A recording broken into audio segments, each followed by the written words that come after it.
Hi. Today we're going to be looking at writing questions. Now, writing questions might seem like a simple thing, but it's actually more complicated than you might think. So what are some examples of questions? First, what are the powers of the executive branch? Who defines what the president can do with his or her executive powers? And finally, identify a time when the president used his executive powers in a non-traditional way. Was this use of executive powers constitutional? Why or why not? Now, at first blush, each of these questions might seem very, very similar. But the first question is very, very simple. What are the powers of the executive branch? I could probably answer this in about 2 seconds with Google. I would go to Google, I would type in that question, and it would probably come up with a pretty accurate answer. The second question is a little bit more complicated, but it still has a definitive answer, or a pretty definitive answer. Who defines the president's executive powers? In reality, it's the Constitution, the House, the Senate, so Congress, as well as the White House judicial team, so White House counsel. Now, the final one requires a lot more work, but it includes the first two questions. So this is a very important thing.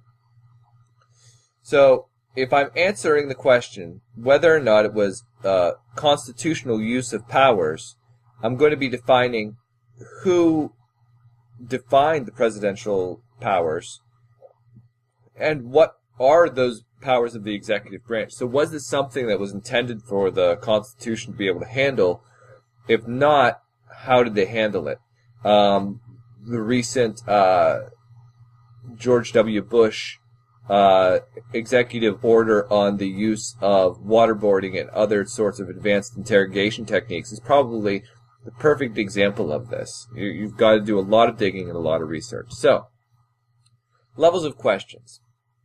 First is level 1. These are designed by Art Costa, famous researcher. You can look up more about him if you'd like. But level 1 is essentially basic stuff. Define, describe, something that you can get out of a text. You could read a page, say this is the answer, go on to the next one. Level 2 is a little bit more complicated. These are compare and contrast, grouping together.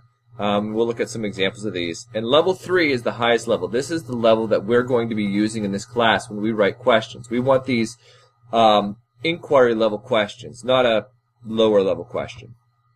So level 1 examples. What are the defining characteristics of poison ivy? Describe the process of baking cookies. And what are the qualifications to be a U.S. Senator? Each of these can be answered very simply, probably using Google. Pull up the answer. It would be very simple. Level 2 questions are a little bit more complicated. So compare and contrast poison ivy with poison oak. So you need to know a little bit about each of them. You might have to look at 1 or 2 documents to get the answer, but you're still just pulling information out of the text. Put the following baked goods into categories to highlight their similarities: cookies, rice, crispy treats, cake, and pie. There's a couple of different ways you could do that, but really you're just putting already established things into categories. And finally, what are the differences and similarities between the House and Senate? Again, you're looking at 2 definitions and you're finding commonalities and differences. And finally, level 3 questions. These are the high-level questions that we want to be dealing with.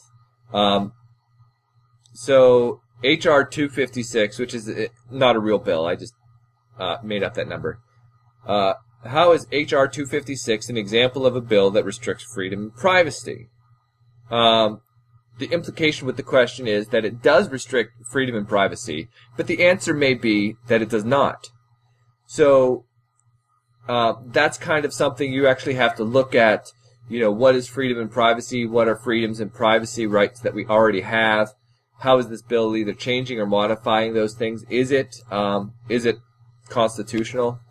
Next one, write a prospectus for a bill that will regulate internet gambling in such a way as to increase overall tax revenue.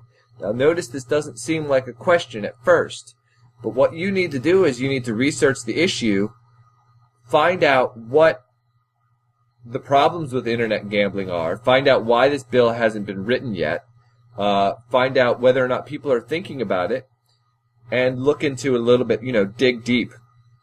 And finally, should interstate trade fall under the control of the federal or state governments? Why or why not? Now, this is a big question. This is one that our federal government and state governments have been wrestling with for a very, very long time. This is one of the causes of the Civil War, if you're a Civil War buff. Do states' rights trump federal rights in certain circumstances? Interstate trade is one of those things. So, writing questions. This can be looked at as a what not to do. The question is a level 1 or level 2 if it can be answered in a single word. An internet search engine can answer your question. If you type it into an internet search engine and it comes up with the right answer, it's not a level 3 question. You do not need to analyze a document. If you don't need to analyze, if you just need to read it, it's not a level 3 question. And finally, there's only one possible answer. So for each of these, there are either one or a set of possible answers.